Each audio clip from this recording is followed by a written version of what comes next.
찬송가 284장입니다. 우리 손뼉 치시면서 우리 잘 찬양하겠습니다. 하나님을 따라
아까 우리 180장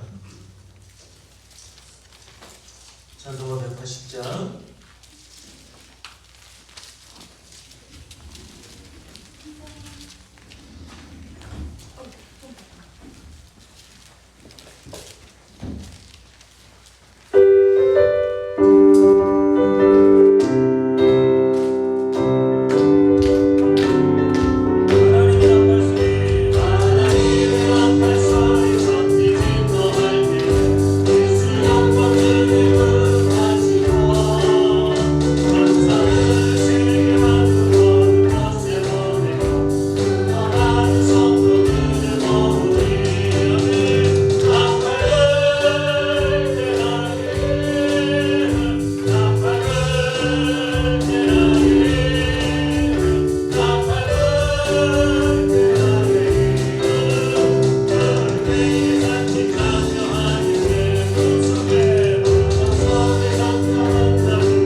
이는 성령으로 잉태하사 동정녀 마리에게서 나시고 본디오 빌라도에게 고난을 받으사 십자가에 못 박혀 죽으시고 장사한 지 4일 만에 죽은 자 가운데서 다시 살아나시며 하늘에서 전능하신 하나님 우편에 앉아 계시다가 저리에서 산 자와 죽은 자를 심판하러 오시리라. 성령을 믿사오며 거룩한 공의와 성도가 서로 교통하여 하는 것과 죄를 사하여 주신 것과 몸이 다시 사는 것과 영원히 사는 것을 믿사옵나이다. 아멘. 경배 찬송 19장 찬송 부르십니다.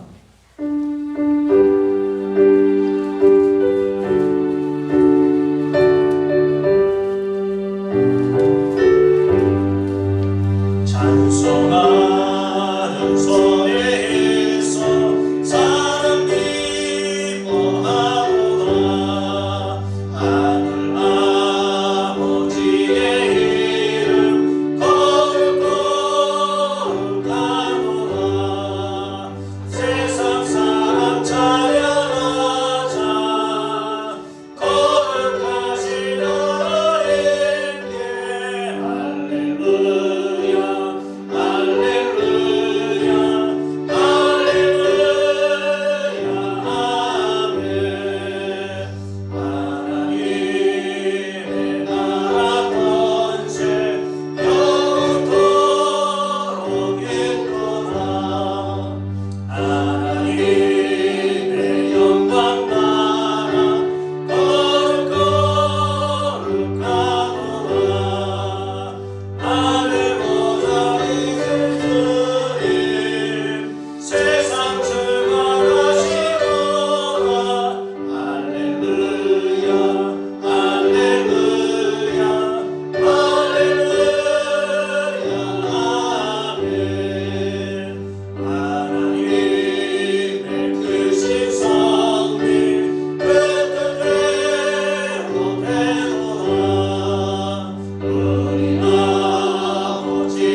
오늘 하나님이 주시는 말씀 요한복음 8장 32절부터 36절 말씀까지 함께 읽습니다. 그러므로 예수께서 자기를 믿은 유대인들에게 이르시되 너희가 내 말에 거하면 참으로 내 제자가 되고 진리를 알지니 진리가 너희를 자유롭게 하리라. 그들이 대답하되 우리가 아브라함의 자손이라 남의 종이 된 적이 없거늘 어찌하여 우리가 자유롭게 되리라 하느냐. 예수께서 대답하시되 진실로 수실로 너희에게 이르노니 죄를 범하는 자마다 죄의 종이라. 종은 영원히 집에 거하지 못하되 아들은 영원히 거하나니 그러므로 아들이 너희를 자유롭게 하면 너희가 참으로 자유로우리라. 아멘. 자기 안 계시면 되고요. 교주의 소식은 주보하면 편집하시면 되겠습니다. 4월 기도 순서 이은나 장로님 되시겠고 안내는 박준환 회장님 되겠습니다.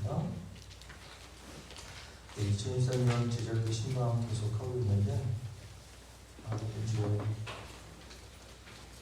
이제 천안에 사는 우리 영희씨 방문하려고 했는데 제 아내가 좀 감기 기운이 있어가지고 될지 모르겠네요. 자세한 내용은 연락드리도록 하겠습니다.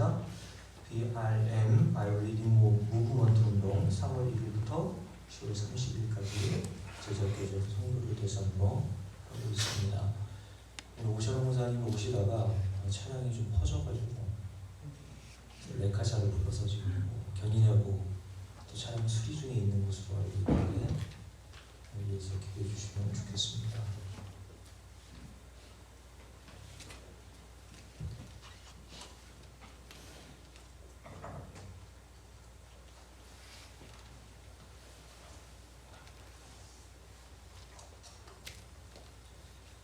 말씀을 준비하도록 합니다. 위대한 과학자인 아이작 뉴턴이라는 사람이 1666년 사과나무 아래에 있다가 나무에 매달린 사과 하나가 땅에 떨어지는 것을 보고 발견한 만유인력 법칙이라는 것이 있습니다. 이거 많이 들어보셨죠? 이것을 한자 그대로 풀이하면 세상 모든 만물은 눈에 보이지 않는 어떠한 끌어당기는 힘, 이 인력이라고 하는데 이것에 의해 영향을 받고 있다는 의미입니다. 여러분들은 한번 생각해 보신 적 있습니까? 왜 사과나무에서 사과 열매는 반드시 아래로 향하여 떨어지고 마는 것입니까? 우리 이미용사님, 왜 사과가 밑으로 떨어지지 위로 올라가지는 않잖아요? 왜 그런 것 같아요? 사과 먹을 줄은 알아봤어도 그런 생각 안 해보잖아요, 우리는. 그러니까 아이작 뉴턴이라는 사람이 그래서 탁월하다는 거예요. 우리는 당연히 그냥 사과가 밑으로 떨어지는 것을 그냥 생각하고 아무 의미 없이 받아들이는데, 이 과학자 아이작 뉴턴이라는 사람은 그 사과나무 밑에서 사과가 떨어지는 것을 보고 왜 사과가 꼭 왜 밑으로만 떨어지냐? 이런 의문을 가졌던 겁니다. 이런 사람이 과학자를 해야죠. 그것은 밑에서 그 사과나무의 열매를 끌어당기는 보이지 않는 인력, 중력이라고 하는데 그 중력이 작용하고 있기 때문이죠. 그래서 땅에 떨어진 사과를 주워서 여러분들이 아무리 하늘 높이 힘껏 던져본다 한들 지구 중심에서 끌어당기는 그 힘에 의해서 그 사과는 반드시 얼마 가지 못해 또 땅에 떨어지고 말게 되는 겁니다. 이런 사과와 같은 물체뿐만 아니라 우리 신체도 이런 끌어당기는 인력이라는 힘에 의해 영향을 받고 있죠. 여러분의 팔이나 다리 하나를 들고 한번 있어 보세요. 얼마나 있을 수 있을까요? 손 들고 옛날에 초등학교 때 선생님이 뭐 잘못하면 너 저기 교실 뒤에 가가지고 손 들고 서 있으라 그랬잖아. 손님고생 많이 해봤어요? 안 해봤어요? 많이 해봤을 것 같은데, 그죠? 그럼 그 손을 이렇게 손 들고 있을 때 손이 어떻게 합니까? 10분, 20분 갈 때마다 손이 내려오죠. 여러분이 노력하지 않아도 손은 밑으로 내려오게 돼 있단 말입니다. 그리고 한 발을 들고 땅에서 한번 서 보려고 노력해 보십시오. 얼마나 서 있을 수 있을까요? 아마 나이가 드신 분들은 10분도 채 서 있지 못한 채 그 발이 땅바닥을 디디게 될 것입니다. 이것이 바로 우리가 보이지 않는 힘에 의해서 영향을 받고 있다는 증거거든요. 근데 여러분들 잘 아시는 허경영이라고 하는 사람은 자기는 평생 그리고 밤에 하루 종일 한 발을 들고 자기는 서 있다라고 얘기를 해요. 그건 뭐냐 하면 자기는 인간과 같이 중력의 영향을 받지 않는 신적인 존재라는 얘기거든요. 그래서 그 사람이 어떤 TV 프로그램에 나와서 그 사회자가 그게 진짜 사실인지를 확인해 보기 위해서 자기와 시합하자고 그랬거든요. 그래서 허경영이라고 하는 사람하고 시합해 보니까 1분도 못 있어서 그 발이 내려오던데요? 그가 신이 아니라는 게 증명된 거죠. 그런데 그런 사기꾼 같은 허경영 같은 사람들에게 속는 사람들은 뭐예요 도대체? 자기에게서 우주의 기운이 나온다고 하면서 쫙 줄을 세워놓고 머리부터 발끝까지 그냥 쑥 훑어주면 병이 낫는데지 않습니까? 그런 허경영의 강의를 듣기 위해서 강의 듣는데 꽤 비싸요. 강의료가 10만 원을 내야 강의를 듣습니다. 근데 강의를 열 때마다 300명, 400명씩 온대잖아요. 그러니까 하루에 얼마를 버는 거예요 도대체? 여러분, 이렇게 끌어당기는 보이지 않는 힘이 작용하고 있기에 오늘 저와 여러분도 땅에 발 딛고 서 있을 수 있으며 오늘 이렇게 예배석 의자에 편안히 앉아 예배를 드릴 수 있게 된 겁니다.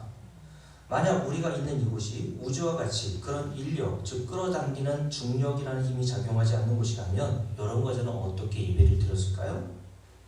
기둥 하나씩 붙들고 예배를 드렸어야 될 겁니다. 왜요? 우주는 중력이 작동하지 않기 때문에 둥둥 떠다니거든요. 따라서 모든 인간은 살아있는 동안 이러한 만유인력, 즉 보이지 않는 끄는 힘에 의해 지배를 받고 살아가고 있고 결코 그 보이지 않는 끄는 힘의 지배에서 벗어나지 못합니다. 단지 우리가 눈에 보이지 않기에 느끼고 제대로 이해하기가 어려울 뿐인 겁니다.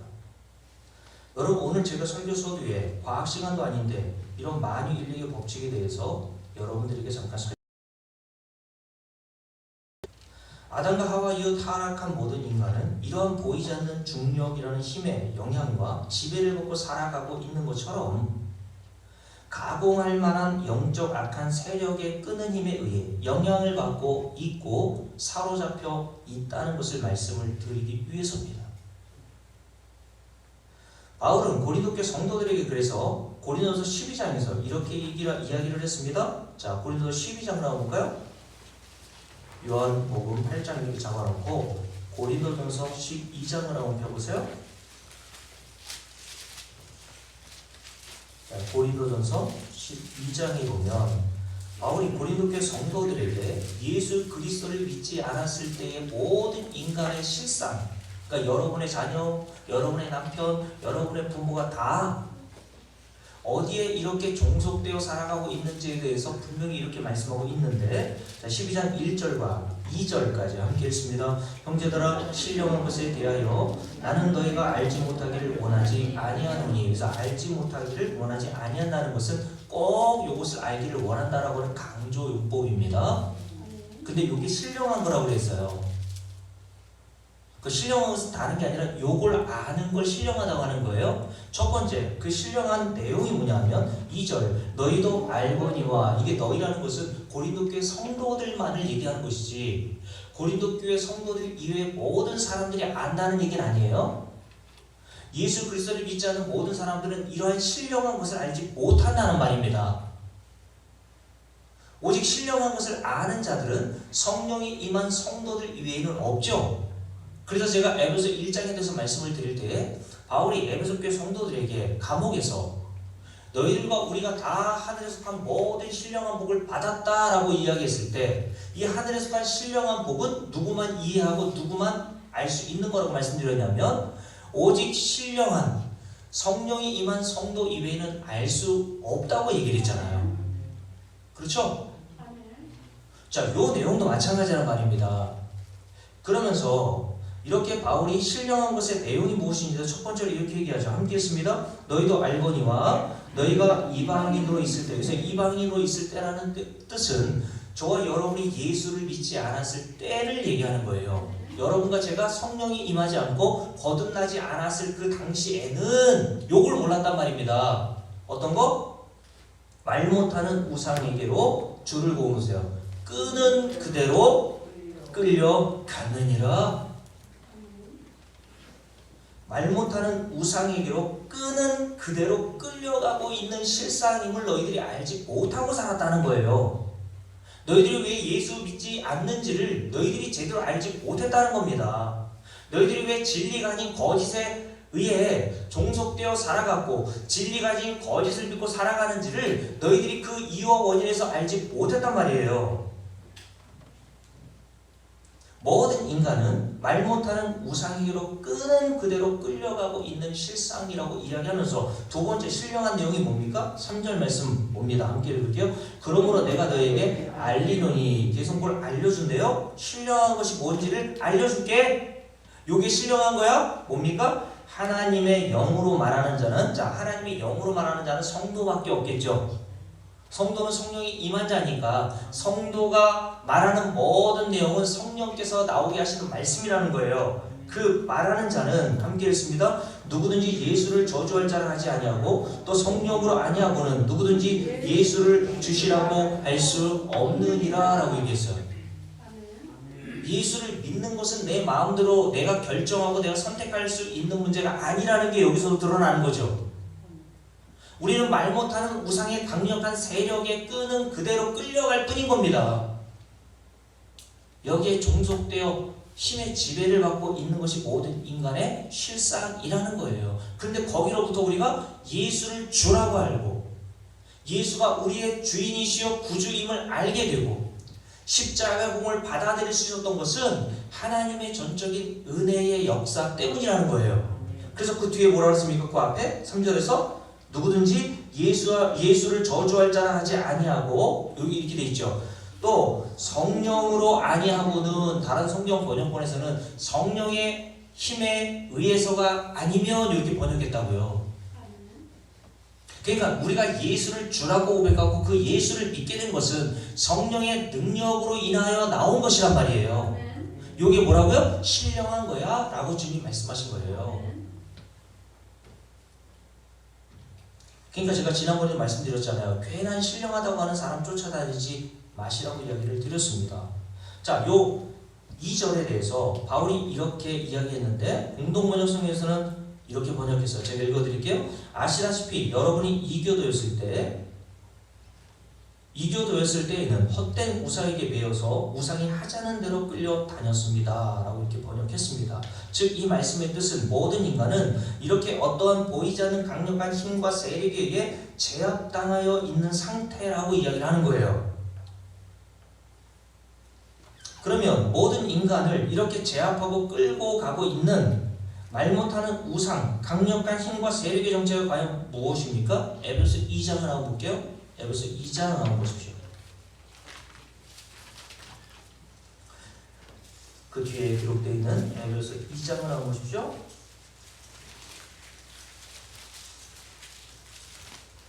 자, 에베소 2장에 보면 바울이 에베소교 성도들에게 이렇게 이야기를 했습니다. 자, 1절부터 함께 쭉 읽습니다. 그는 허물과 죄로 죽었던 너희를 살리셨도다. 이게 우리의 과거, 예수 그리스도를 믿지 않았을 때의 실상이라고 얘기하는 거예요. 죽어있는 존재. 죽은 자가 뭘 할 수 있겠습니까? 2절. 그때 너희는 그 가운데서 행하여 이 세상 풍조를 따르고. 왜 이 세상 풍조를 따르게 되었나요? 그 뒤에 이렇게 나오죠. 공중의 권세에 잡은 자를 따랐으니 곧 지금 불순종의 아들들 가운데서 역사하는 영이라 라고 얘기했어요. 지금도 불순종, 예수 믿지 않는 자들을 불순종의 아들들이라고 표현한 거거든요. 예수 믿지 않는 자들 속에서 역사하는 영이 있단 말이에요.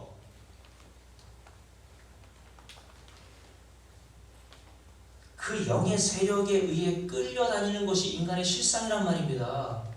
그래서 그 영에 의해서 불순종의 아들들 가운데 역사하는 그 영에 종속되어 있고 힘의 지배를 받는 모든 인간은 이 세상 풍조를 반드시 따르게 돼 있어요.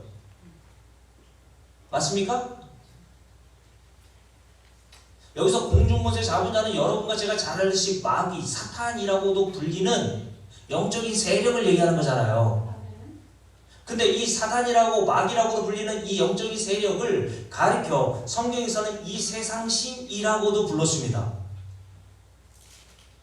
고린도후서 4장에 기록되어 있는 말씀이거든요. 이 세상 신이라고 되어 있어요.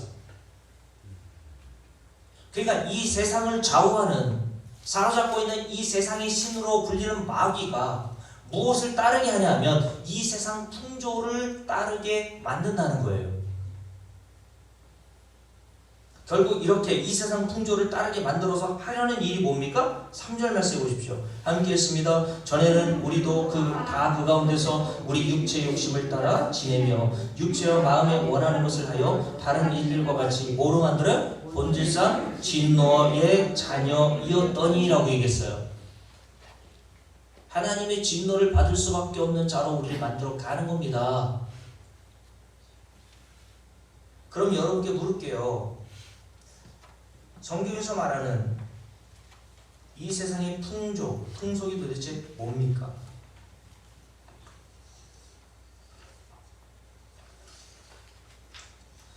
여러분, 이 세상의 풍조가 다 다른 것이 아니라 이 세상에서 복이라고 이야기하는 것, 그리고 성공이라고 하는 것들을 인간은 거기에 따라가고 그것을 추구하고 갈망하며 사는 모습을 우리에게 말씀하고 있다는 거예요. 그래서 모든 인간은 다 한결같이 이 세상에서 많은 사람들이 성공이라고 하는 것들을 따라 살게 되어 있어요. 그것을 요구하고 그것을 원한다는 겁니다. 그것을 얻기 위해서 불철주야 노력한다는 거예요. 그것을 얻으면 성공이라고 이야기하고 그것을 얻지 못하면 실패라고 이야기하는 것이 이 세상 풍조라는 것이죠. 전에 한번 말씀드린 적이 있는데 제 딸 유민이가 아직 초등학교에 들어가기 전에 계룡에 있는 한 어린이집에 다닌 적이 있었는데요. 그 계룡에 있는 한 어린이집을 그 교회 바로 밑에 살고 있었던 서연이라고 하는 아이가 함께 다니고 있었습니다. 그런데 그 어린이집에서 한 번은 각 가정마다 가정의 가운을 써오라고 한 적이 있었어요. 저는 그때 마침 요셉에 관한 설교를 하고 있었기에 잘 기억이 나진 않지만 제 딸에게 아마도 용서와 사랑이라는 가운을 써 보낸 것으로 기억합니다. 그런데 서연의 할머니가 써줬다는 그 가족의 가운을 보니 가운의 내용이 이랬습니다. 100년 만년 잘 먹고 잘 살자. 이게 그 집의 가운입니다. 여러분 웃죠? 근데 이 세상을 사는 모든 인간의 꿈과 비전이 바로 이거 아니에요? 천년만년 잘 먹고 잘 살자. 그게 이 세상에서의 성공이요? 이 세상에서의 복이라고 이야기하는 거 아닙니까?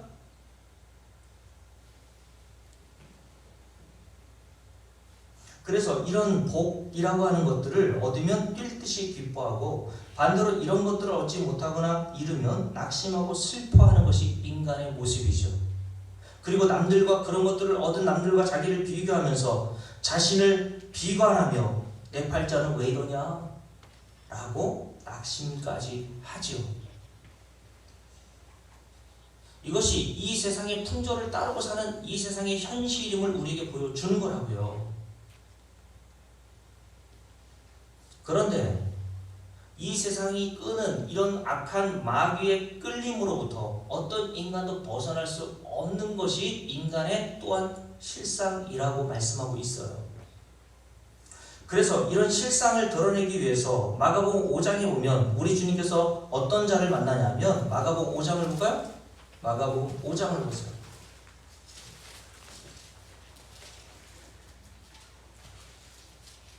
자, 마가복음 5장 거라사 이네 지방에 주님께서 들어가셔서 가장 먼저 만난 사람이 누구였습니까? 2절 말씀을 함께 볼게요. 함께 읽습니다. 배에서 나오시네 곧 더러운 귀신 들린 사람이 무덤 사이에서 나와 예수를 만나니라 라고 말씀합니다. 그때 이 귀신 들린 자에게 예수님이 질문하시죠. 네 정체가 뭐냐? 라고 물었더니 이 자가 어떻게 이야기를 합니까? 9절 말씀 한번 보겠습니다. 함께 읽을게요. 이에 물으시되 내 이름이 무엇이냐? 이르되 내 이름은 군대니 우리가 많은 이니이다 라고 이렇게 귀신 들린 자가 자신의 정체를 이야기하더라는 겁니다. 그래서 오늘 말씀의 본문을 귀신 들린 사람이라고 표현하고 있는데 좀 더 정확하게 말하면 군대에 귀신 들린 자라고 볼 수 있죠. 이 당시에 군대라고 할 수 있는 숫자는 6,000명이 이루어져야 한 군단이 되거든요. 근데 이 군대 귀신 들린 자가 네 정체가 뭐야? 라고 했더니 군대 귀신 들린 자라고 이야기했단 말이에요. 근데 단지 이것은 귀신의 숫자를 얘기하는 것이라기보다는 이 사람이 군대 귀신 들린 자와 같은 모습으로 얼마나 공중못에 잡은 마귀에게 종속되어 있고 지배당하고 있는지를 표현한 내용입니다. 그래서 마가는 우리 주님께서 만나신 이 군대 귀신 들린 자의 형편에 대해서 말씀하면서 이렇게 얘기하죠. 함께 읽어볼게요. 자, 2절 말씀 봅니다. 다시 쭉 읽을게요. 배에서 나오심에 곧 더러운 귀신 들린 사람이 무덤 사이에서 나와 예수를 만나니라. 그 사람은 무덤 사이에 거처하는데 이제는 아무도 그를 어떻게 할 수 없어요? 쇠사슬로도 맬 수 없게 되었으니. 여러분, 무덤은 누가 있는 곳이에요? 죽은 자들이 있는 곳이죠. 여러분, 집을 무덤 사이에 짓는 사람이 있어요? 없잖아요. 여기서 무덤 사이라고 하는 뜻이 뭘까요? 에베소서 2장 1절에 주님께서 바울을 통해서 뭐라고 했습니까? 너희는 이전에 예수 믿지 않았을 때 허물과 죄로 죽었던 너희라고 표현했잖아요. 그러니 허물과 죄로 죽었던 너희를 하나님께서 살려내시기 이전에 모든 인간은 다 하나님 보실 때 어떤 자? 죽은 자로 보신다는 거예요. 그러니 예수 믿지 않는 사람들이 이 세상을 사는데 눈에 보이는 것은 그들이 살아있는 것처럼 보이지만 그들은 다 하나님 보실 때 어떤 자? 죽은 자일 뿐이라는 겁니다. 그러니 죽은 자들이 돌아다니는 이 세상은 다 뭐예요? 무덤이라고 표현한 거예요. 맞아요? 여러분이 이 땅을 어떻게 바라봅니까? 무덤처럼 바라봐야 되는 것이 성도의 세상에 대한 관점인 거예요.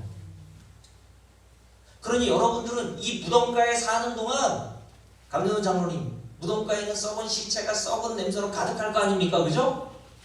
그러니 이 무덤가에서 하루속히 벗어나 사람이 살만한 하나님 나라로 들어가게 되는 것이 성도의 소망이 되어야 되겠죠. 그래서 성도의 이 세상의 소망은 이 땅에서 잘 먹고 오래오래 사는 게 아닙니다, 여러분. 이 무덤 같은 이 세상에서 하루속히 떠나 우리 주 예수 그리스도와 영원토록 사는 것을 소망하며 사는 게 성도의 세상살이라니까요.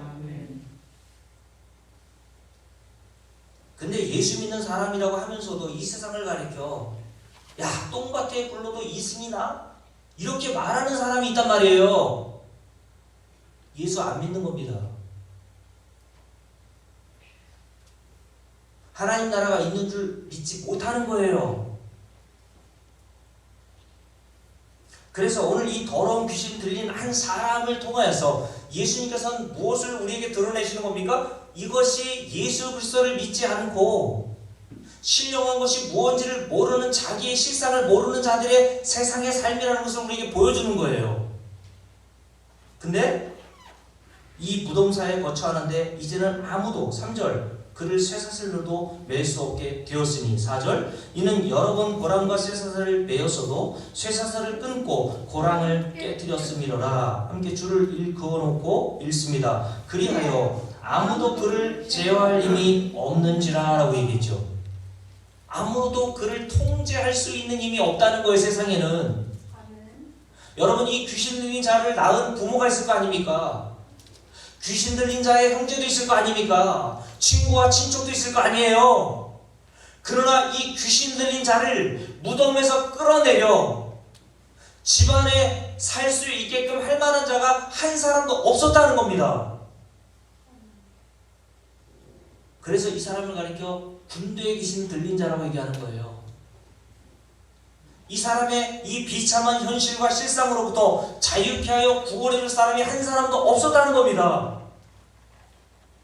근데 이 사람은 귀신 들린 사람으로서 자기가 무덤에 살고 있는지, 자기의 몸을 칼로 자해하고 막 했다고 하지 않습니까? 그런 것들이 자기를 해하게 하고 자기를 사망으로 이끌고 간다는 현실조차 모르고 있었던 거예요.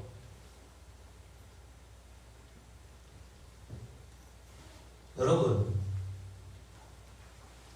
이러한 귀신 들린 자의 형편이 과연 누굴 얘기해 주는 것입니까? 이런 사람은 단지 그냥 저 정신병원에 수용시설에 갇혀있는 어떤 한 사람이라고 여러분 보십니까? 제가 신학생 때에 정신줄을 앓고 있는 분들이 수용되어 있는 정신병원에 가서 일주일에 한 번씩 봉사활동을 한 적이 있었거든요. 거기에 봉사하면서 제 신학교 선배가 해준 이야기인데 진짜 있는 이야기인지는 모르겠어요. 한 정신병원에 수용되어 있는 정신병 환자가 고래고래 소리를 지르는 내용이 뭐냐면 나는 하나님의 아들이다! 나는 하나님의 아들이다! 매일 밤낮없이 소리를 지르더래요. 그런데 그 바로 옆방에 수감되어 있었던 또 다른 정신병을 앓고 있는 한 사람이 뭐라고 하냐면 나는 너 같은 아들을 둔 적 없다! 자기는 뭐라는 거야? 나는 하나님, 너는 하나님의 아들, 이런 뜻이잖아요. 둘 다 정신병이 있어야 마땅한 거죠. 그런데 여러분께 다시 말씀드리지만 과연 마가복음 5장에 기록되어 있는 이 군대에 귀신 들린 자가 전신병에 갇혀있는 어떤 사람들의 이야기이냐고요. 우리가 이미 살펴보았던 바울이 에베소 2장에서 언급한 말씀대로 모든 인간의 상황이 바로 이렇게 군대에 귀신 들린 자와 같이 거짓의 아비와 이 세상의 신인 그리고 공중권세 잡은 자로 불리는 마귀에게 완전히 포로로 사로잡힌 채 마귀의 거짓에 속아 그가 이끄는 대로 멸망으로 끌려가고 있는 비참한 실상에 대해서 요 마가복음 5장의 군대 귀신 들린 자를 모형으로 통해서 우리에게 알려주시는 거란 말이에요. 그러니 저와 여러분이 예수 믿지 않았을 때의 실상이 바로 이런 실상이었단 말이죠. 이것을 알아먹는 것이 뭐라 그랬어요? 고린도서 12장에 신령한 것이라고 했잖아요. 너희도 이것을 알거니와 너희들이 이방인으로 있을 때에 예수 그리스도를 믿지 않았을 때에 말 못하는 우상이 끄는 그대로 끌려갔느니라. 이게 여러분 예수 믿지 않는 여러분의 자녀의 실상입니다. 그래서 여러분의 자녀든 남편이든 다 이 마귀의 세력에 종속되어 있는 자들로서 이 세상 풍속을 따르고 찾고 구하게 되어 있는 거예요. 이 세상에서 말하는 복, 이 세상에서 말하는 성공, 이 세상에서 말하는 형통을 그렇게 애착하며 살아가고 있는 겁니다.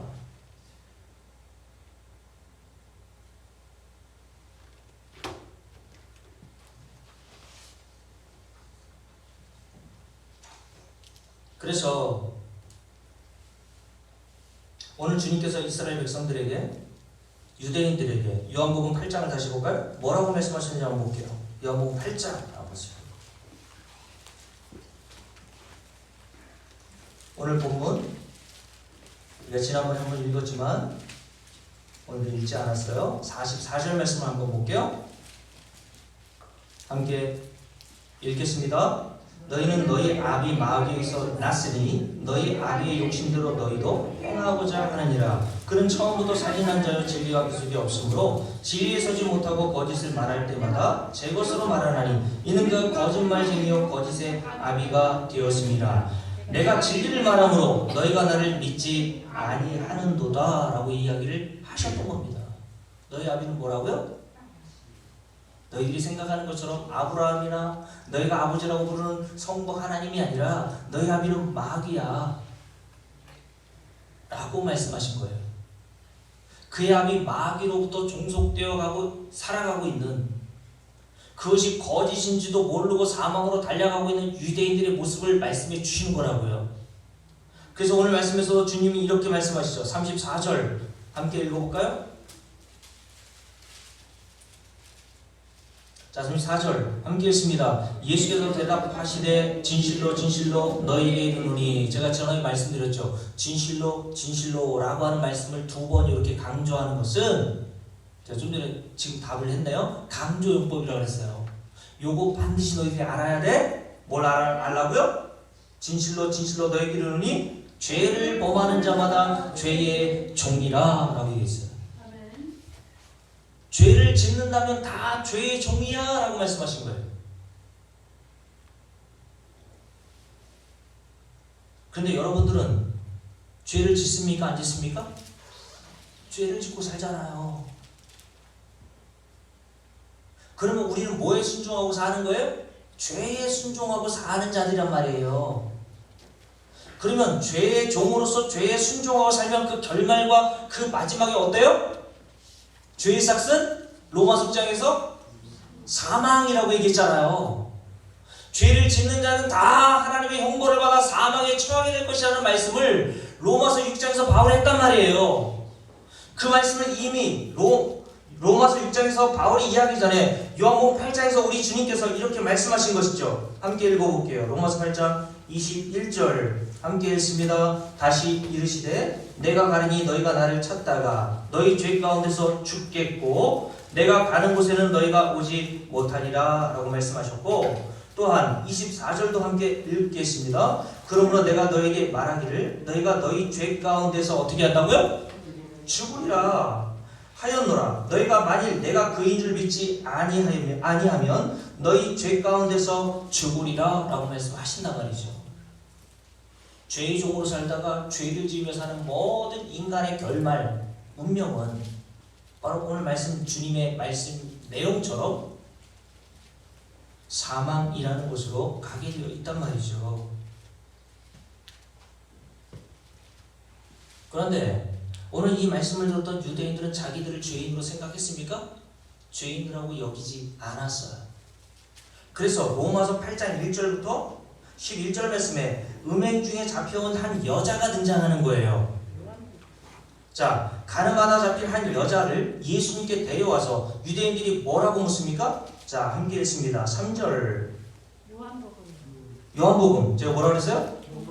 로마서라고 그랬나요? 요한복음 8장 3절입니다. 함께 읽습니다. 서기관들과 바리새인들이 음행 중에 잡힌 여자를 끌고 와서 가운데 세우고 예수께 말하되 선생님이여 이 여자가 가늠하다가 현장에 잡혔나이다. 모세는 율법에 이러한 여자를 어떻게 하라고? 돌로 치라 명하였거니와 선생은 어떻게 말하겠나이까? 라고 이야기를 하면서 다 뭐를 들었어요? 손에? 돌로 쳐 죽일 준비를 하고 있었단 말이에요.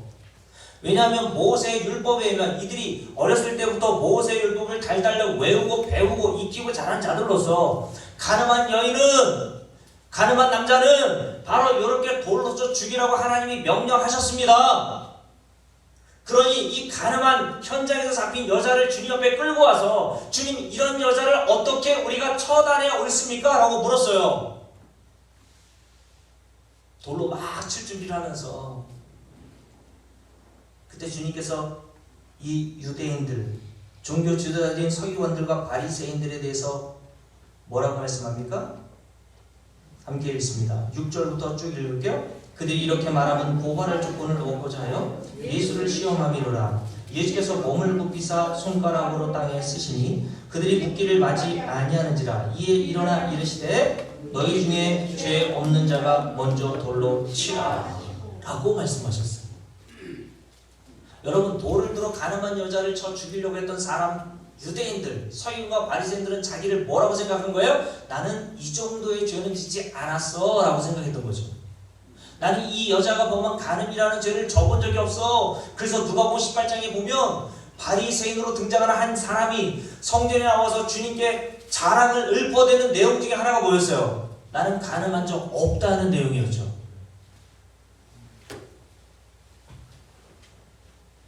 근데 주님께서 그들을 향해서 뭐라고 하셨다고요? 누구든지 죄 없는 자가 돌로 치라고 말씀하셨어요. 무슨 말씀입니까? 너희는 이런 죄 없어? 너희들이 지금 당장 쳐 죽이려고 하는 간음한 여인에 대해서 주님께서 너희들은 그런 간음한 죄 없어? 라고 물으신 거예요. 그러자 이들이 어떤 형식으로 반응합니까? 9절 말씀 함께 읽습니다. 그들이 이 말씀을 듣고 라고 되어 있어요. 이 말씀을 듣고, 복음의 말씀을 듣고 어떻게 됐어요? 양심의 가책을 느껴 어른으로 시작하여 젊은이까지 하나씩 하나씩 나가고 오직 예수와 그 가운데 섰는 여자만 남았더라 라고 말씀하셨어요. 이들이 돌을 내려놓고 슬금슬금 그 자리를 피하더라는 겁니다. 뭐를 듣고? 말씀을 듣고. 이게 뭐예요? 하나님께서 그들에게 말씀의 빛으로 히브리서 4장에 기록되어 있는 말씀의 검으로 찌르고 들어간 거예요. 너희들도 바로 이런 죄인이잖아. 그러면 이 여인처럼 어떻게 합니까? 예수님 발 앞에 무릎 꿇고 회개의 자리로 나와야 되는데 슬금슬금 도망가 버리더라는 거예요.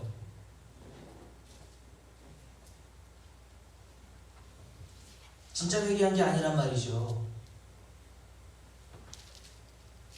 진짜 자신의 죄를 아는 사람은 이 간음한 여인처럼 주님 발 앞에 엎드려 눈물 흘리며 회개하는 겁니다.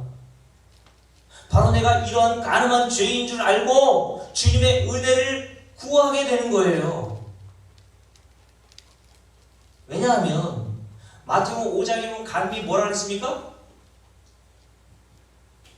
여자를 보고 음욕을 품는 것이 이미 간음한 거야. 형제를 살인하는 것이 뭐라 그랬어요? 형제를 미워하는 게 살인이야 라고 말씀하셨잖아요.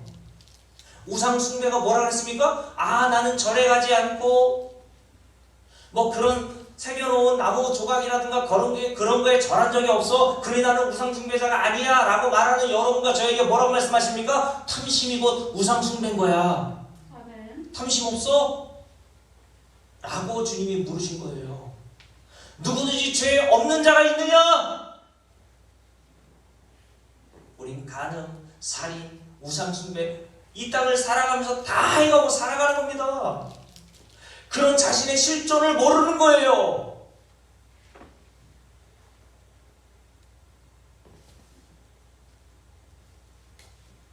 그런데 주님께서 이 여인에게 뭐라고 하십니까? 함께 읽어보겠습니다. 10절 말씀부터 쭉 읽습니다. 예수께서 일어나서 여자 외에 아무도 없는 것을 보시고 이르시되 여자여 너를 고발하던 자들이 어디 있느냐? 너를 정죄한 자가 없느냐? 대답하되 주여 없나이다. 예수께서 이르시되 나도 너를 뭐하지 않겠다고요? 정죄하지 아니하노니. 아멘. 이게 복음이란 말입니다. 내가 가난한데 하나님께서 우리를 정죄하지 않으시겠다는 겁니다. 유죄로 판단하여서 돌로 쳐 죽이는 심판을 받지 않도록 하시겠다는 거예요. 그 돌을 누가 맞으셨어요? 우리가 맞아야 될 돌을 예수께서 맞으신 겁니다. 그러면서 여인에게 이렇게 말씀하시죠. 그러므로 나도 너를 정죄하지 아니하노니 가서 다시는 죄를 범하지 말라 하시니라. 가서 가늠하지 마. 또 다른 남자하고 잠자리면 안 돼. 이런 얘기예요? 손일고사님, 다시는 가서 죄를 짓지 마. 교회에 나가서 죄 안 짓습니까? 짓습니까? 죄를 짓고 살잖아요. 가서 죄를 짓지 않고 싶어도 세상에 나가면 또 다른 죄가 우리에게 엄습해오는 현실을 느끼지 않습니까? 그러니 여기서 말씀하시는 가서 다시는 죄를 짓지 말라는 것은, 죄는 뭐라고 그랬어요? 손일고사님 요한복음 16장에서 성령이 오시면 죄를 깨닫게 되시네. 죄에 대하여 하면 너희가 나를 믿지 않는 게 죄야 라고 하셨잖아요. 그러니 죄를 짓는 게 뭡니까? 예수 그리스도의 십자가의 은혜 이외에 다른 것들을 의지하는 게 죄란 말입니다. 자신은 하나님 앞에 이렇게 가늠한 여인처럼 돌에 쳐 맞아 죽을 수밖에 없는 죄인 줄 알고, 이런 죄인이 오직 용서받고 정죄함을 받지 않는 길은 예수 그리스도의 은혜밖에 없구나. 그걸 믿고 그걸 의지하는 걸 죄 짓지 않는 거예요. 죄 짓는 건 뭡니까? 이것 이외에 다른 것들을 의지하는 겁니다. 유대인들이 바로 그런 일을 행했단 말이에요. 여러분, 이렇게 마귀의 종, 죄의 종으로서 매일 죄를 짓고 살아가는 유대인과 서기관과 바리새인들이었음에도 불구하고 이런 자신의 실존을 모르고 살았단 말입니다. 마귀에게 속아 거짓에 넘어간 인간의 실상을 보여주는 거라고요.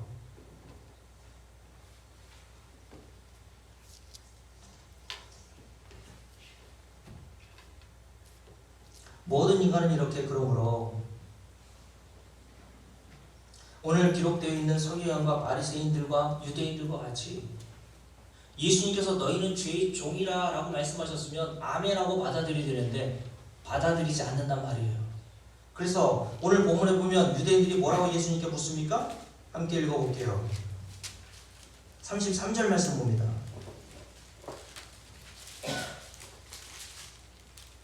33절 함께 읽습니다. 그들이 대답하되 우리가 아브라함의 자손이라 남의 종이 된 적이 없거늘 어찌하여 우리가 자유롭게 되리라 하느냐라고 말씀하죠. 예수님께서 그 위에 뭐라고 했어요? 진리를 알지니 진리가 너희를 자유롭게 하리라 라고 말씀하셨잖아요. 그 진리는 누구라고 했어요? 예수 그리스도라고 했죠. 그래서 그 뒤에 보면 36절에 주님께서 이런 말씀하셨죠. 함께 읽을게요. 그러므로 아들이 너희를 자유롭게 하면 너희가 참으로 자유로우리라 라고 말씀하신 거예요. 여러분, 자유롭게 한다라고 하는 전제가 뭡니까? 어떤 세력으로부터 종속되어 꽉 붙들려 있는 상태임을 전제로 하는 거잖아요. 너희는 자유롭지 않아, 그죠?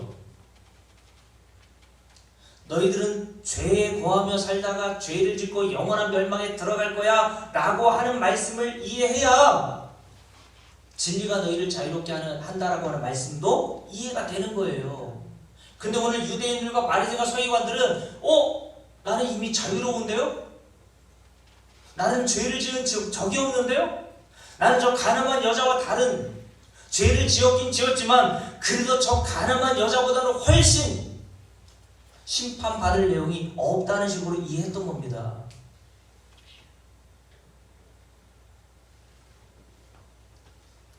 여러분 로마서 6장에 보면 바울이 이렇게 얘기했죠. 로마서 6장을 볼까요? 로마서 6장을 한번 봅시다. 로마서 6장을 한번 볼게요.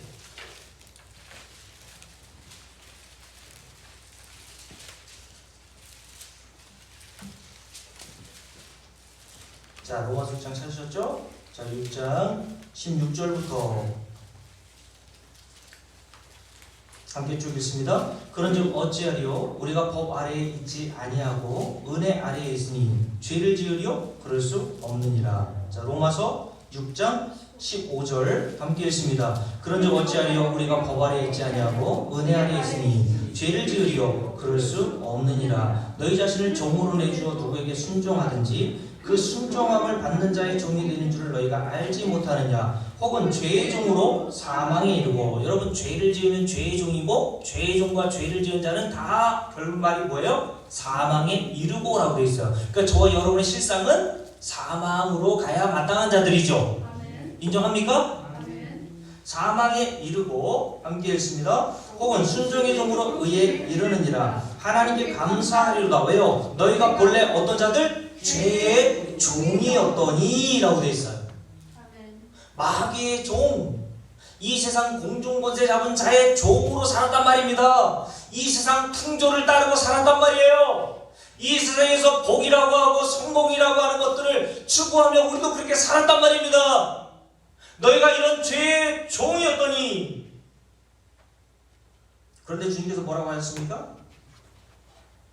본래 죄의 종이더니 함께 읽습니다. 17절 너에게 전하여 준 바 복음이죠. 교훈의 본을 마음으로 순종하여 예수 그리스도를 믿었단 말입니다. 이게 죄로부터 어떻게 되었어요? 해방되어 의에게 종이 되었느니라. 너희 육신이 연약함으로 내가 사람의 예대로 말하노니 전에 너희가 너희 지체를 부정과 불법에 내주어 불법에 이른 것 같이 이제는 너희 전 지체를 의에게 종으로 내주어 거룩함에 이르라. 너희가 죄의 종이 되었을 때에는 의에 대하여 자유로웠느니라. 너희가 그때 무슨 열매를 맺었느냐? 죄의 종이었을 때 무슨 열매를 맺었습니까? 이제는 너희가 그 일을 어떻게 한다고요? 부끄러워 안 하니. 어떤 일을 부끄러워한다는 거예요? 이 세상 풍조를 따르고 살았던 것을 부끄러이 여긴다는 겁니다. 아, 그게 성공이나 그게 복이 아니었구나. 왜요? 에베소 1장에서 저와 여러분이 이미 배웠잖아요. 하늘에 속한 신령한 복이 무엇인지를 여러분들이 진짜 알았다면 세상의 복, 세상에서 말하는 성공, 이런 것들을 과연 추구하고 갈망할 수 있겠냐는 겁니다. 성도는 이렇게 죄로부터 자유와 해방을 얻은 자로서 내가 이전에 행했던 모든 일들을 어떻게 한다고요? 부끄러워 안 하니라고 되어 있어요. 이는 그 마지막이 사망임이라. 22절 그러나 이제는 너희가 어떻게 되었습니까? 죄로부터 해방되고 하나님께 종이 되어 거룩함에 이르는 열매를 맺었으니 그 마지막은 영생이니라. 거룩함에 이르는 열매는 예수를 믿는 걸 얘기한다고 말씀드렸어. 23절 죄의 삭은 사망이요 하나님의 은사는 그리스도 예수 우리 주 안에 있는 영생이니라 라고 말씀하죠.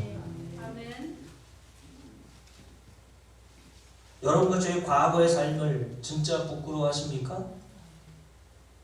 예수 믿지 않는 사람들, 하나님이 아닌 말 못하는 우상을 섬기는 여러 종교들에서 일어난 일들을 교회에서도 하고 있는 것을 여러분들이 알고 그 일을 행한 그 자체를 부끄러워하냐는 거예요.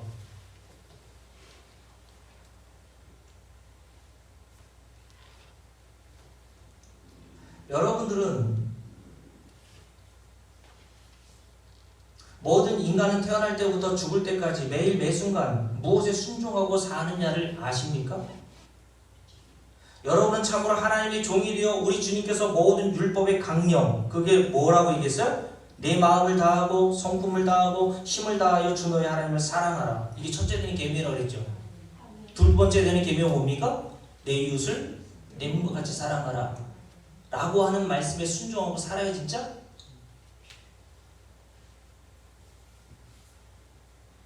로마서 14장 8절에 우리가 살아도 주를 위하여 살고 죽어도 주를 위하여 죽나니 그러므로 사나 죽으나 우리가 다 주의 것이라고 하는 말씀대로 여러분 순종하고 삽니까?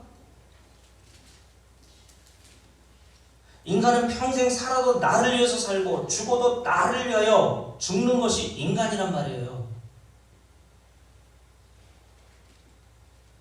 내 마음을 다하고 성품을 다하여 주 너의 하나님은 사랑하고 내 이웃을 사랑하는 것이 아니라 평생 죽을 때까지 나를 사랑하며 사는 게 저와 여러분의 실상이란 말입니다. 그래서 제가 지난번에 한번 말씀드린 적이 있지 않습니까? 지난해 가을 목회자 부부 수양회로 제주도에 갔을 때 제주도 앞바다가 보이는 전망 좋은 곳에 자리 잡은 선방사라고 하는 작은 절에 가본 이야기를 해드렸죠. 그런데 그 절 앞에 보니 여러분 여기 보이는 사진 있죠? 이게 선방사. 혹시 여러분들이 아이 목사가 괜히 꾸며낸 얘기 아니야? 라고 하실까봐 제가 사진으로 다 찍어왔다니까요. 그 선방사 들어가는 입구에 이렇게 써놨단 말이에요. 잘 안 보이시죠? 제가 한번 보여드릴게요.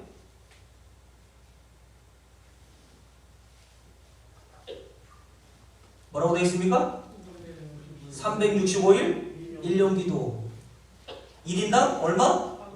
36만 5천 원. 그 새벽에 예불 드리는 스님에게 기도를 요청해 드리면 여러분들이 원하는 거 있잖아요. 기도 요청하면 36만 5천 원을 내고 기도 요청하면 그 스님이 매일 새벽 예배 드릴 때마다 예불 드릴 때마다 여러분의 꿈과 비전을 이루기 위해서 기도해 준단 말이에요. 하고 싶죠? 그 밑에 뭐라고 돼 있어요? 근데 36만 5천 원 그 밑에 소원이 이루어집니다. 할렐루야. 다 이걸 원하는 거 아니에요?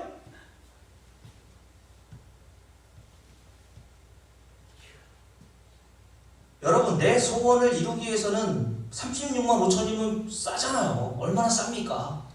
저는 여러분이 10만 원만 받을게요. 원가 세일 30% 세일.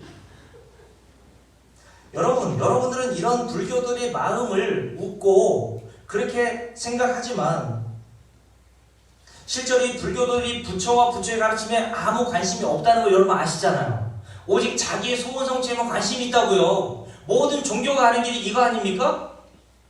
그런데 여러분께 물을게요. 여러분은 좀 낫습니까? 제가 좀 전에 말씀드렸잖아요. 여러분은 정말 살아도 주를 위해서 살고 죽어도 주를 위해서 죽습니까? 내 이웃을 내 몸과 같이 살아가는 이 말씀을 순종하며 살아요? 자기만을 위해서 살지 않습니까? 주님께서 그런 저와 여러분에게 오늘 말씀하시는 거예요. 우리가 이것을 보고 비웃잖아요. 저거 36만 5천 원. 죄 없는 자가 먼저 돌로 치라.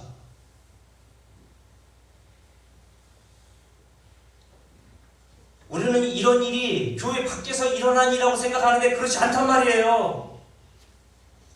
교회 안에서 지금 많은 사람들을 통해서 일어나는 일이 바로 이런 똑같은 일이 벌어지고 있단 말입니다.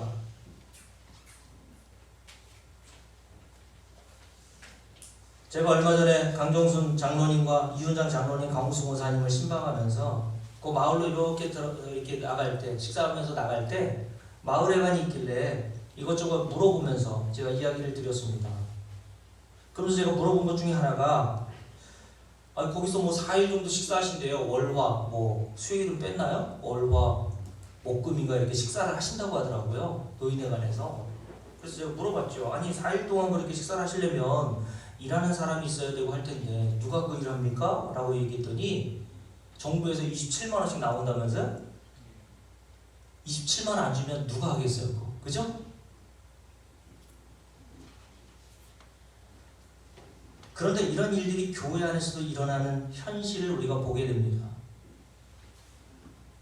코로나 이후에 제가 아는 공주에 있는 어떤 교회, 한 100여 명 이상을 모이는 교회인데 식사하려고 하니까 여성교회에서 식사할 만한 봉사할 만한 사람이 없대요. 그래서 그 교회에서 궁여지책으로 목사님이 한 달 4번 아닙니까? 식사 대접 교인들한테 해주면 월급으로 10만 원씩 준다고 했대요.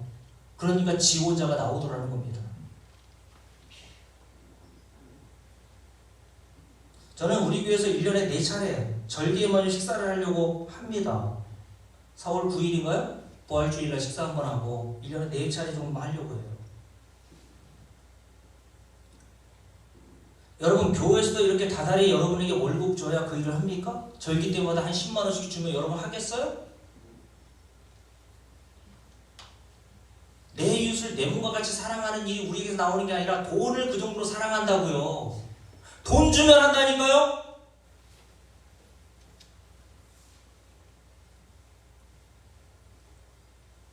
그러면서도 우리가 이런 것들에서 웃습니까?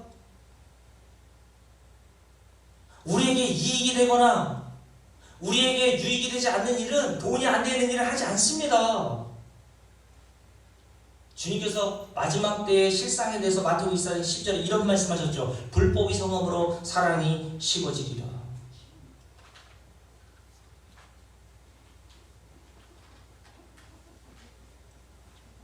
여러분 만약에 여성교회에서 식사하는데 월급을 10만 원씩 준다 그러면 손님 권사님 화장실 청소하시잖아요.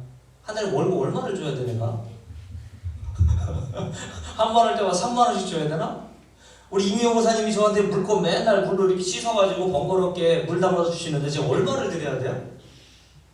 물론 형편에 따라 그럴 수도 있겠죠.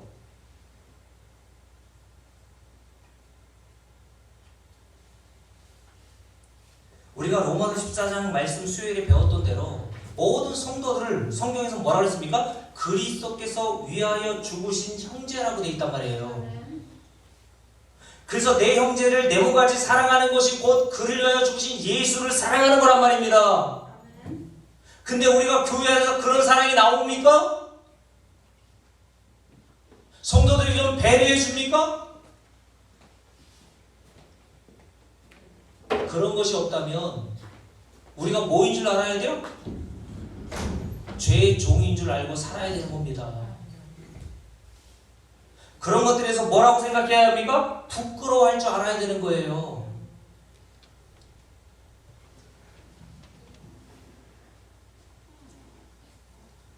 얼마 전 이미영 권사님께서 코로나 걸렸다는 이야기를 들으시고 우리 이금희 권사님께서 이미영 권사님 집 앞에 찾아가서 현관 앞에 바나나, 계란, 먹을 거 이것저것 챙겨놓으셨다고 하는 이야기를 들었습니다. 이금희 권사님 남들보다 돈이 많아서 시간이 남아서 그런 일을 하신 것은 아닐 거라고 생각해요. 참으로 여러분들이 정말 복음을 저로부터 10년 동안 들었다면 이런 모습들을 이런 이야기를 할 때에 저에 대해서 야 이금희 권사님을 저렇게 칭찬하네 이렇게 생각하는 게 아니라 자기 자신을 돌아오면서 그렇게 하지 못하는 자기 자신에 대해서 부끄러워할 줄 알아야 된단 말이에요.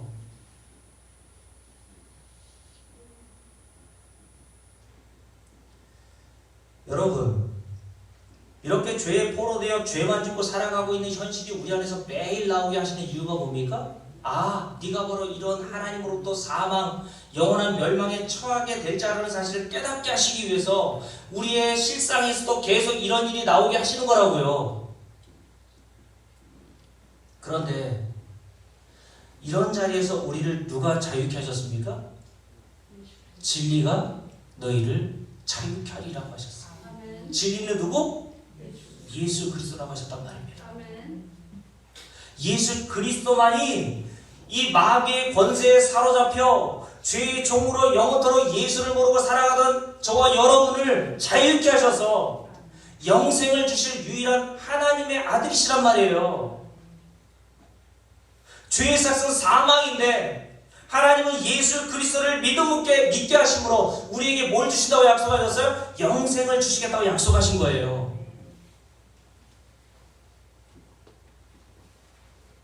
그래서 예수님께서 마가복음 5장에 보면 군대 귀신 들렸던 거라사인 중에 한 명이었던 그에게 찾아가셔서 아무도 그를 제어할 수 없었는데 예수님이 그에게 하신 일이 뭡니까? 더러운 귀신아 나가라 하고 쫓아내시잖아요. 오직 이 일은 누구밖에 하실 수 없는 거예요? 예수밖에 하실 수 없다는 겁니다. 그래서 누가복음 4장에 보면 예수님께서 이런 말씀하셨죠. 누가복음 4장을 한번 볼까요? 누가복음 4장 한번 보세요. 누가복음 4장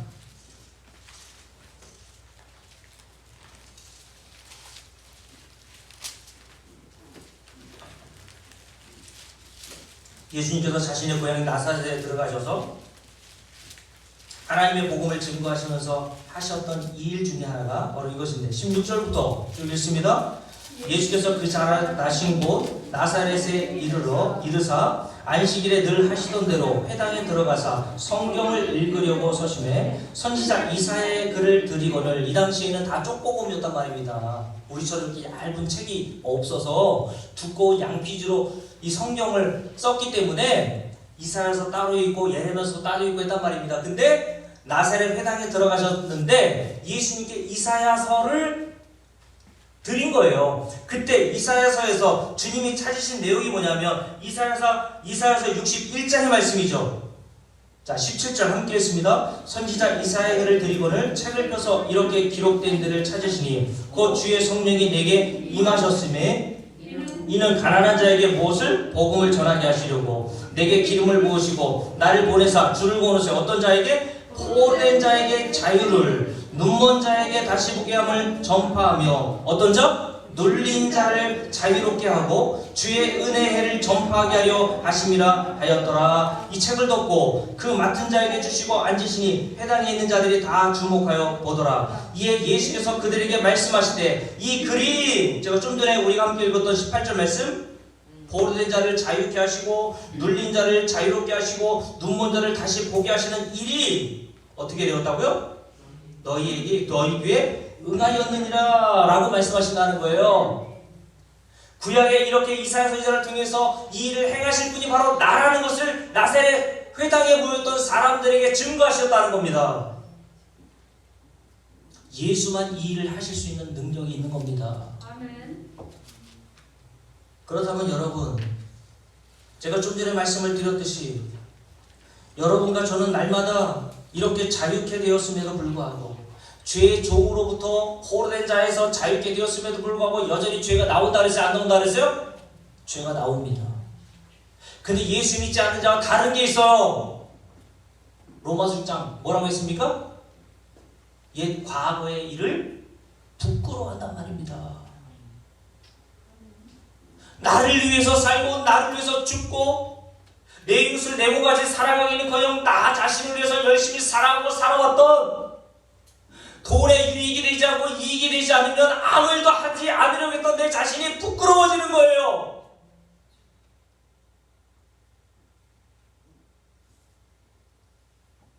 그래서 로마서 7장에서 바울이 사도 바울인데도 불구하고 뭐라고 고백했습니까? 오라 나는 공고한 자로다. 이 사망의 몸에서 누가 나를 좀 건져내 달라고 탄식했던 겁니다. 구원받은 사도 바울마저도 저와 여러분과는 비교할 수 없을 정도의 경제에 이르렀던 성화의 경제에 이르렀던 바울도 성령이 임했음에도 불구하고 이 땅을 살아가면서 여전히 밖으로는 죄가 나왔단 말입니다. 그런데 그 이전과는 다른 게 뭐 있어요? 그 부끄러운 일을 알고 하나님 앞에 탄식하며 이런 죄의 중으로 살다가 영원한 멸망에 처하게 될 자기를 구원하신 우리 주 예수 그리스도와 하나님께 감사하더라는 거예요. 그러니 여러분, 말씀을 마칠게요. 오늘 저와 여러분은 참으로 우리가 행하고 있는 일에 대해서 조금이라도 부끄러움을 느끼며 살아가고 있나요? 내가 교회에서 행했던 1000번째 다 누구를 위해서 행한 거예요? 우리 자신을 위해서 행한 것이라면, 내가 봉사하고 헌신했던 모든 것들이 하나님 나라가 가지고 더 많은 남들보다 상급을 받기 위한 일로 행한 것이라면 그게 자기를 사랑해서 한 일 아닙니까? 성도는 더 이상 그런 자기를 사랑해서 나오는 모든 일들을 금하고 우리 주 예수 그리스도께서 신 은혜를 알고 행하는 자들이란 말이에요. 아멘. 그러므로 오늘 말씀을 들었던 여러분과 진짜 여러분이 참으로 죄의 종으로서 자유케 되었다면, 우리가 좀 전에 부르던 찬송 있죠?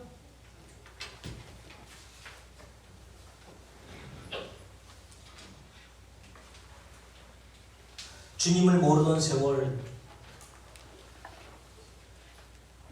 복음을 몰랐던 우리의 인생을 뒤돌아보면서 자신이 행하고 있었던 모든 부끄러운 일들을 회개하게 되는 겁니다. 이것이 예수 그리스도의 종이 되어 성령으로부터 자유케 된 성도들의 고백인 거예요. 우리 찬송합시다. 주님을 모르던 세월 방황하던 내 영혼 아름다운 목자 음성을 기억하며 살았네.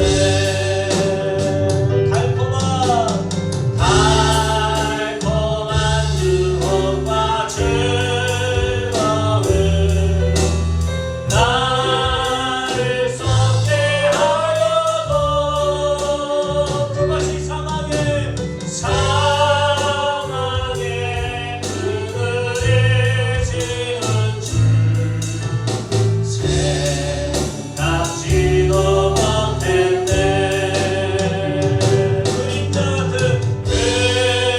그림자 같은 날 내 욕심으로 채우고 항상 나 하나만 위하여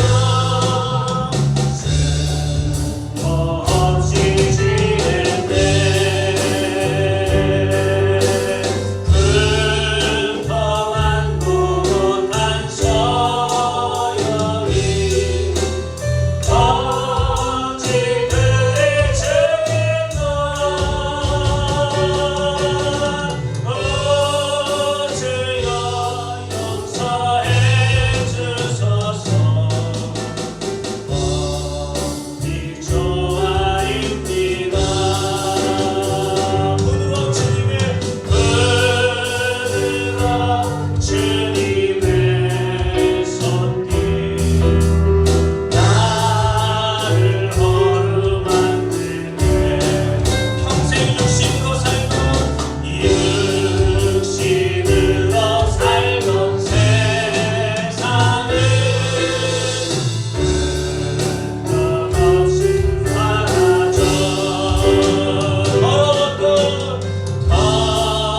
더러웠던 나의 옛사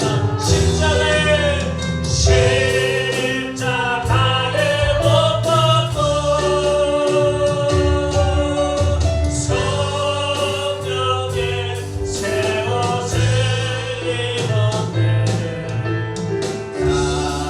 감을 벗어서 시간과 물질과 모두 나의 생명까지도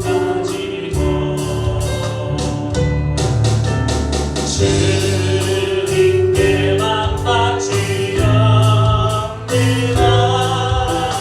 나를 받아주소서. 적은 이길 모든 것 우리 주님 다시 배울 때 주님 다시 배울 때 영광의 달려만 쓰고서 영원토록 살리라. 여러분이 마음에 손을 꼭 기도하실 때 하나님 지난 옛 생활을 부끄럽게 하여 주시고 탄식하며 나와 나 자신만을 사랑하며 살아왔던 옛 과거를 기억하며 하나님 내가 바로 그런 죄인임을 알고 이런 죄의 종으로 살던 우리를 자유케 하셨으니 예수 그리스도를 믿는 믿음으로 살 수 있도록 은혜 달라고. 잠시 잠깐뿐이 이 세상에 애착하며 살지 않도록 주님 나를 도와달라고. 세상의 복과 세상의 형통과 성공이라는 것들을 추구하며 살지 않도록 도와달라고. 하나님 그것들을 부끄러워 여길 수 있도록 은혜 달라고. 통성으로 기도합시다. 살아계신 아버지 하나님, 주님을 모르던 세월, 지나갔던 이 과거의 그 세월들을 부끄러워할 줄 아는 성도를 될 수 있도록 하나님 우리에게 은혜를 베풀어 주시옵소서. 이제는 복음을 깨닫게 되었고 예수 그리스도를 믿는 자가 되었으니 눈에 보이지 않는 영원한 것들을 사모하며 살 수 있도록 하나님 인도하여 주시옵소서. 하늘에서 간 신령한 복을 주신 우리 주님을 보배하여 여기며 살 수 있도록 하나님 우리에게 은혜를 내려 주옵소서. 여전히 마귀는 우리를 이끌어가려고 허시탐탐 노리고 있는데 하나님 오늘도 이 진리의 말씀으로 우리를 자유케 하셔서 마귀의 그 속임수와 거짓으로부터 우리를 더욱 자유케 하셔서 잠깐뿐인 세상에 눈을 돌리지 않으도록 하나님 우리를 인도하여 주시옵소서. 교회 생활은 모든 봉사와 헌신과 노력들이 다 자기를 위한 일이었음을 깨닫고 이제는 우리를 구속하여 십자가를 엎드시고 죽으신 예수 그리스도의 은혜를 깨닫고 나오는 헌신과 봉사가 되게 도와주옵소서. 그래서 성도들 간에 그리스도께서 위하여 죽으신 형제를 잘 섬기는 기쁨을 갖게 도와주시고 내가 벌었던 내 자원을 가지고 성도들을 섬기는 것을 기쁨으로 여기게 하여 주옵소서. 이런 은혜를 우리가 구하며 다시 한번 찬송합시다.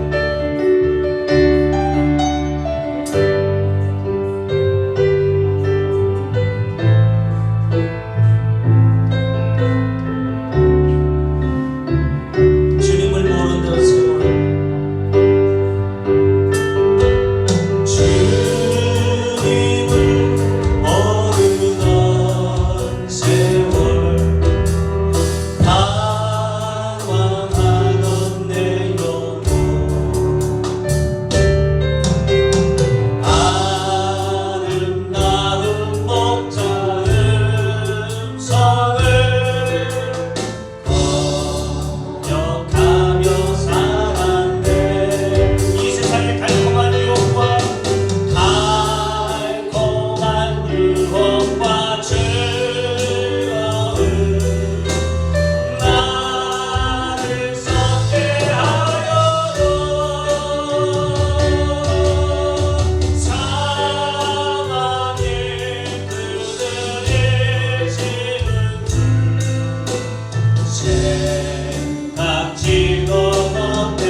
좁은 이 길 모두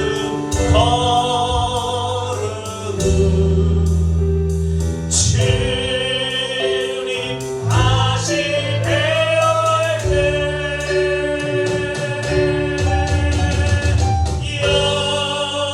영광의 열려관 세워서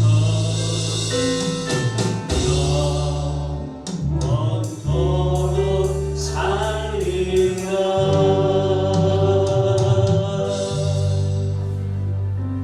우리 마음에 손을 얹고 제가 기도하고 싶도록 마칩니다.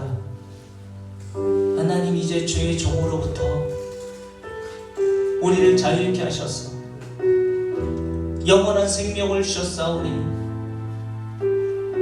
우리 안에 거하시는 성령으로 말미암아 이제는 옛 과거의 생활을 부끄럽게 여기게 하여 주시고